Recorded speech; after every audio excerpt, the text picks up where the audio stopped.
Hello students, let's do the poem A Tiger in the Zoo. A Tiger in a Zoo is a poem written by Leslie Norris.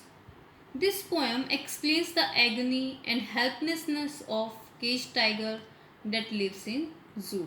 The poet in this poem explains what his life could be if he had been a free animal. The poet has tried to explain about the condition of animals that are caged by human beings for their own fun. जो tigers हैं वो कैसा feel करते हैं cage में रहकर, जैसे अब हम लोग हैं, लॉकडाउन हो चुका है तो हम लोग भी ऐसा फील करें जैसे हमें केज में बंद कर दिया गया हो. सिमिलरली जो टाइगर्स हैं हो सकता है वो भी ऐसा ही फील करें. सो this poem begins with the description of a tiger that is very beautiful and is walking in his little cage. He has beautiful stripes on his skin and has velvet like soft paws. But the tiger is not happy and he is quite angry about being confined in the cage. The poet says that if the tiger was not confined to the zoo cage, he would have been hiding himself behind the long grass near some water body in order to catch its prey, that is the deer. क्या बताता है poet जो है इस poem में, हमें यह बताएगा कि टाइगर जो है वो ऑल्दो केज में है लेकिन वो वहाँ पर हैप्पी नहीं है.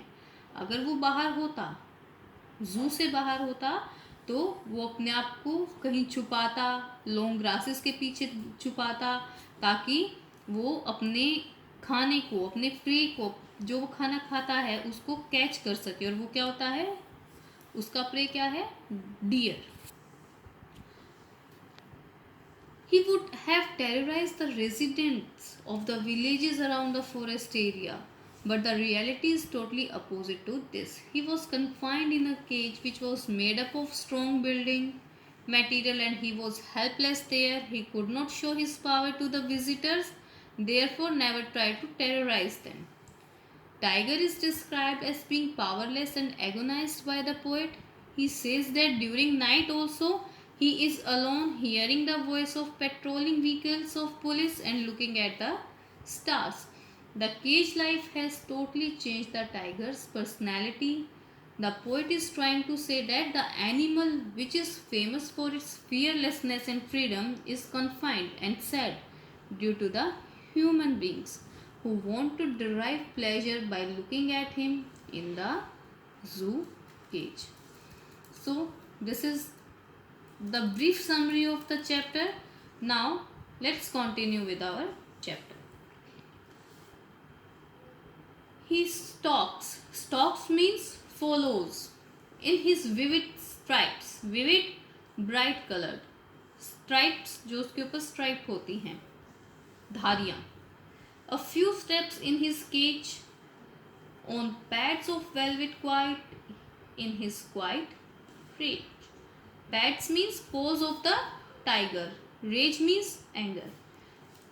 So, in this paragraph, the poet says that the tiger that is confined in the zoo moves around in the cage under his bright colored skin. He further says that the tiger can take only a few steps because the cage is small and it is not easy to move in it.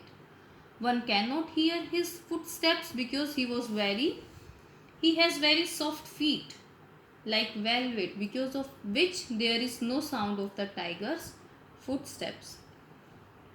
The tiger tries to control his anger by quietly walking in the limited area of his cage. He is angry because he is not free. In this paragraph, the literary devices which has been used by the poet are personification. The tiger here is personified because the poet refers him as he.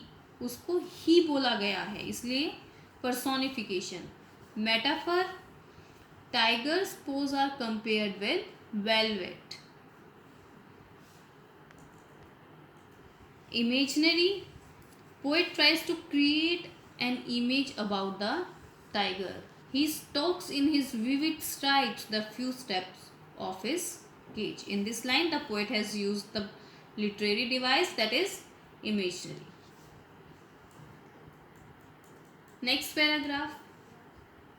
He should be lurking in shadow, sliding through long grass near the water hole where plump deer pass. Lurking means to be hidden as to wait for your prey.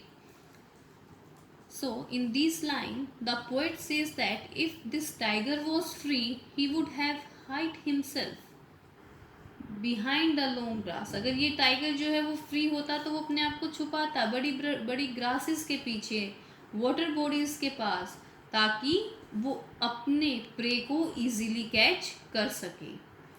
Basically, the poet wants to say that the actual life of a tiger is to live in jungle, where he could catch his prey and eat it, but the tiger in the cage cannot do so. So the rhyme scheme in these lines is ABCB. Another literary device has been used in this paragraph is alliteration, the use of sound P at the start of two words, that is plum pass. And imaginary, the poet has tries to create an image of tiger's activities, lurking in shadow.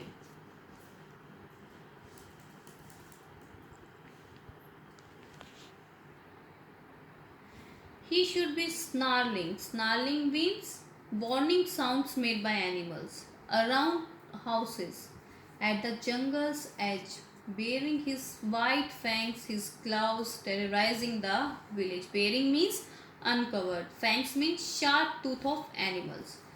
So the poet says that if the tiger would have been free, he would have snarled around the houses located at the outskirts of the forest.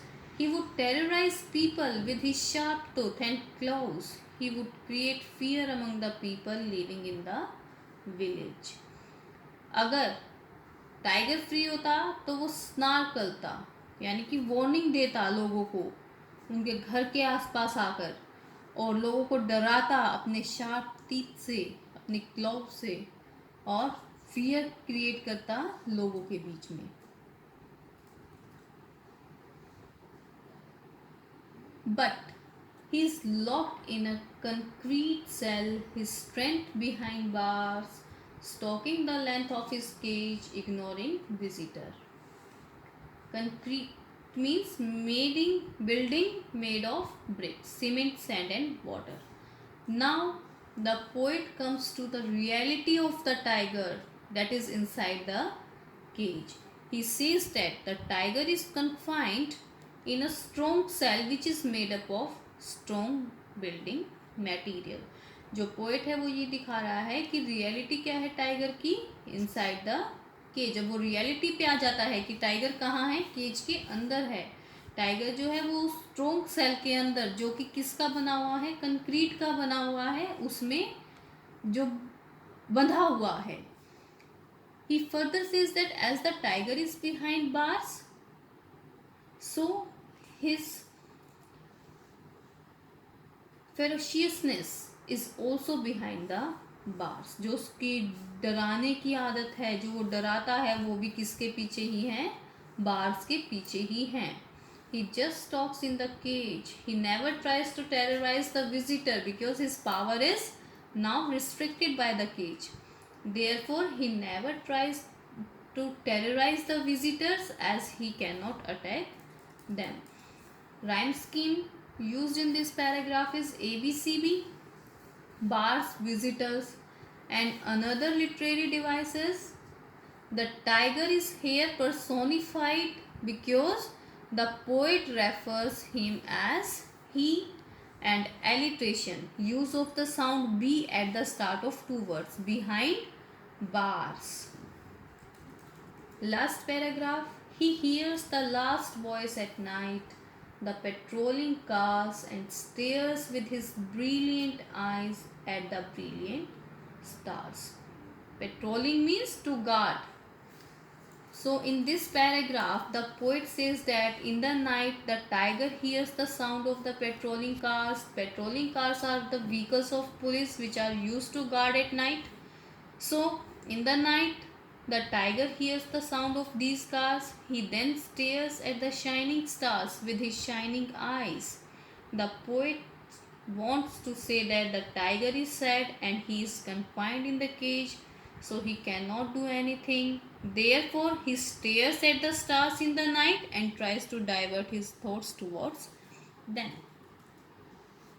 The literary devices used in this paragraph is